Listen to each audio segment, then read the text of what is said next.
Nature and significance of management के कुछ important MCQ का अगला पार्ट। चलिए बात करते हैं क्वेश्चन नंबर 1 की।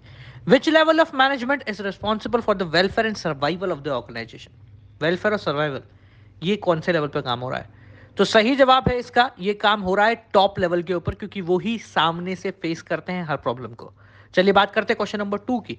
Dash level of manager are belong to the first line managers. अगर आपने पिछला पार्ट देखा होगा तो उसके अंदर आपका काम आ रहा होगा। So the correct answer is lower level को first level manager, first line managers कहते हैं। चलिए बात करते हैं क्वेश्चन नंबर 2 के बारे में। This level of management is responsible for all the activity of the business and for its impact on society. Society पे impact. So the correct answer for this question would be top level, क्योंकि वो ही है face of the organisation. अगर इसका अगला part चाहिए तो इंतजार कर रहा है, देखो नीचे पिन पड़ा है। मिलते हैं अगली वीडियो के साथ। Till then keep on watching.